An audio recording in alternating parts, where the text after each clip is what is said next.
नमस्कार दोस्तों, जैसे कि हम जानते हैं, आज के समय में चीन दुनिया का एक विकसित राष्ट्र है, जिसकी अर्थव्यवस्था तेजी से विकसित हो रही है। आज उच्च स्तरीय विज्ञान, प्रौद्योगिकी, उत्पादन और वाणिज्यिक क्षेत्रों में चीन अपनी शक्ति दिखा रहा है। चीन की राजनीतिक शक्ति भी बढ़ रही है। यह विभिन्न अंतर्राष्ट्रीय संगठनों में महत्वपूर्ण भूमिका भी निभा रहा है। आज चीन एक प्रभावशाली राष्ट्र के रूप में अपनी प्रतिष्ठा और शक्ति को नियमित रूप से बढ़ा रहा है, पर इसके विदेश नीति के कारण ये हमेशा ही चर्चाओं में रहता है। कभी अपने दीवार के कारण, कभी सीमा विवादों के कारण, जिसमें भारत और ताइवान शामिल है, और अब वर्तमान में कोरोना वायरस के कारण। चीन के इस प्रगति के पीछे की फिलॉसफी रही है उसकी सबसे पुरानी कहावत, जिसे कहा जाता है the best time to plant a tree was 20 years ago, the second best time is now.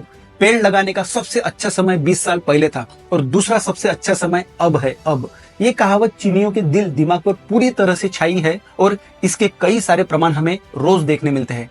पर चीन के इस प्रगति में उनकी कई सारी एंशिएंट सिविलाइजेशंस का भी योगदान रहा है। प्राचीन चीन के कई आविष्कारक ऐसे रहे हैं जिसका लोहा आज भी पूरी दुनिया मानती है। इनमें कागज, silk, gun powder, rocket, astronomical clock, earthquake detector और कंपास भी शामिल है। दुनिया में अनगिनत प्राचीन आविष्कारों में चीन का बड़ा योगदान रहा है। तो बने रहिए हमारे साथ इस वीडियो में आखिरी तक।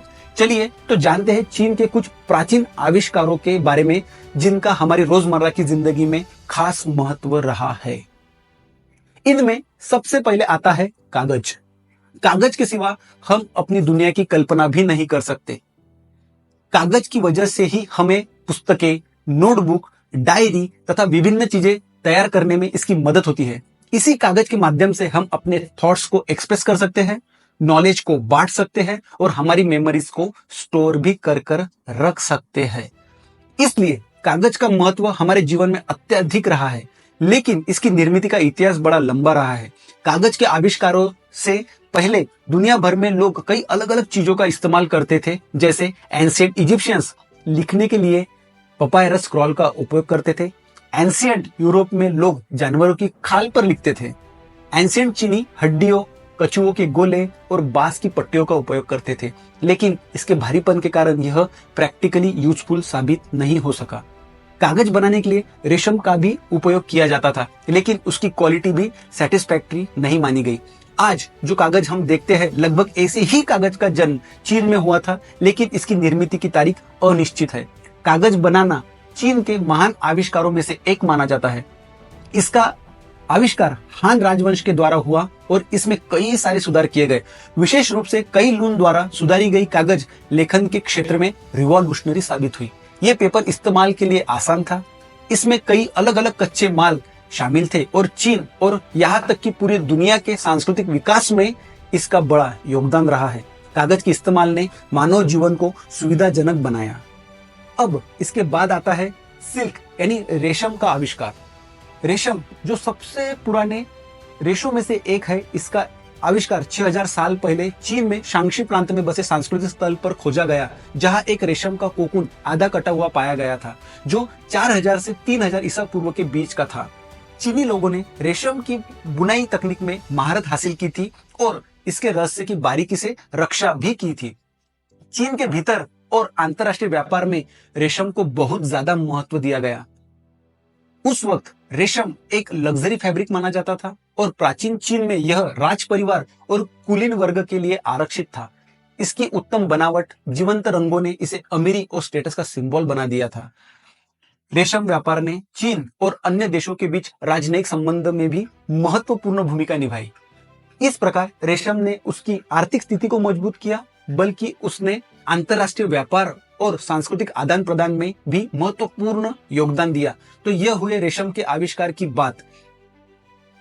इसके बाद आता है गन पाउडर का आविष्कार, जो एक विस्फोटक था। इसका निर्माण पोटेशियम नाइट्रेट, सल्फर और चारकोल के मिश्रण से होता था। यह मिश्रण तेजी से आग पकड़ सकता था और विस्फोट करने की क्षमता रखता था। गन पाउडर का मुख्य उपयोग है। इसका उपयोग कई सदियों से औषधि के रूप में किया जाता था, लेकिन बाद में युद्ध में इसका उपयोग होने लगा।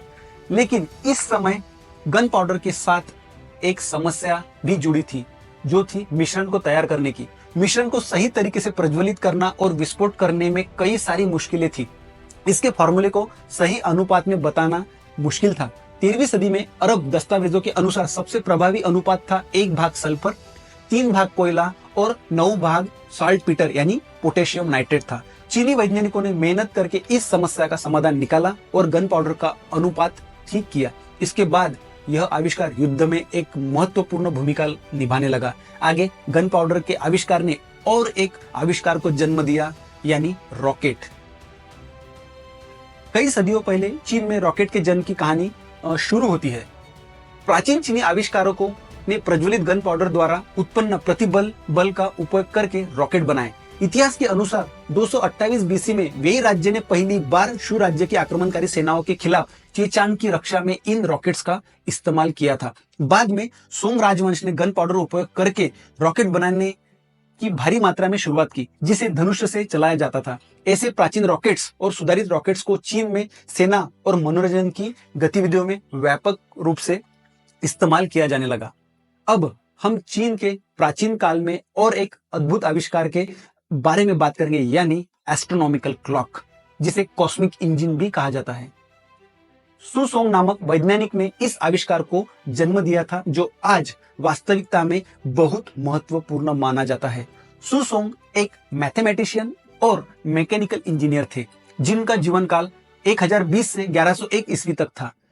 समय की गणना करना हो या एस्ट्रोनॉमिकल क्लॉक की निर्मित, ये सब चीजें सु सोंग का अद्वितीय इंजीनियरिंग कौशल्य दर्शाती है। इस आविष्कार में सु सोंग ने पानी से चलने वाले एक कॉम्प्लेक्स टेक्निक का उपयोग किया, जो कि वाटर ड्रिवन मैकेनिज्म था। यह न केवल समय को सही रूप से निर्धारित करता था, बल्कि आसमान की विभिन्न गतिविधियों का उपयोग कर खगोलीय निरीक्षण भी कर पाता था। इसके अलावा यह आविष्कार एक पंचांग यंत्र के रूप में भी कार्य करता था। यह चीनी पंचांग के संबंध में सेलेशियल ऑब्जेक्ट्स की स्थिति का अनुसरण करता था, जिससे धार्मिक और कृषि संबंधित महत्वपूर्ण तिथियों की गणना की जाती थी।